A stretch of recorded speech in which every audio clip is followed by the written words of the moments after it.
KKB muna tayo ngayong linggo. Ganun ba? Ay, hindi purtis ang ginagawa ko. Mabihira ka. Malmal lang ang presyo ng karne. Kasama sa kulitan ng barkada. Witag niyo sa akin yan, ha? Kwentong kilig with Bay.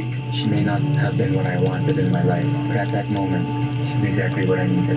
Karamay kahit sa bad times. Pag mahal mo, gagawa ka ng paraan. Mag-effort ka. At ka-share sa kasiyahan at blessings.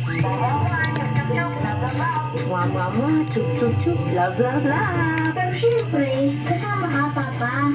Pero hindi nyo na rin pang magtipid kapag kasama kami dahil libre na namin uli ang Cine Date ninyo. I love the sound of that. Kaya wag nang mag-alala pa at imbitahan na ang buong tropa. And let's all go on a Pinoy Movie Date every day dito lang sa iHeart Movies. Experience all the feels. You're watching Taquilla Throwback.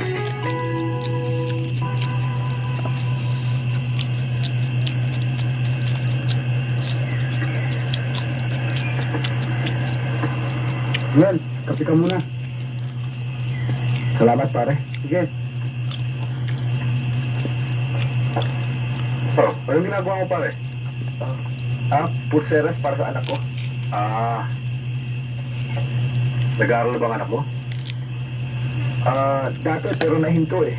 Ba't nagkaganon? Delo kasi kung kukwento ko sa'yo may kahabaan. Hindi na bale. Pwede mo ba ako tulungang putulin ng punong yon? Ano yan yun? Oo. Oo, pare. Sige, tapusin ko lang ito. Sige. Narito ang isang panalangin ng pagtitipo. Panginoon ko, ako'y nagkasala laban sa iyong kabutihang walang hanggan. Ako'y taos-pusong nagkakasisi at kritika na hindi na muling magkakasala sa tulong ng iyong mahal na grasya. Patawad, Panginoon, patawad. Makinig kayo, mga kapatid. Merienda. Ating gabi. Ang loob, ang katapatan ng puso na aminin ang kahinaan. Magsisi ng lubos at tumulong sa Panginoon. Halik kayo, mga kapatid. Hindi makatulog. Tawad ng ating Panginoong Jesucristo. Patawad, O Diyos ko. Patawad ang daing ko.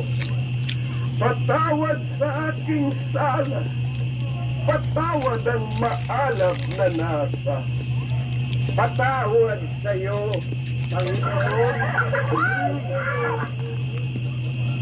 Ito ang daing ng isang makasalanan sa Panginoon na sa Kanya'y lumikha sa Diyos na Kanyang pinagkasalanan. Kung inaamin natin ang mga pagkakasalang nagawa. Matagal na bang patay ang nanay mo? Oo, Siguro, kasi edad mo ako noon. Pagkatapos, inanak ulit pa yung mag-asawa. Kaya lang, ewan ko kung bakit hindi dito doon.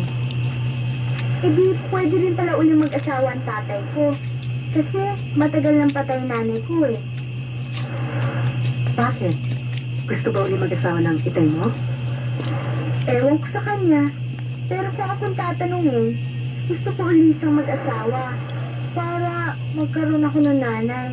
Kasi hindi pa ako nakakatikim na may nanay eh.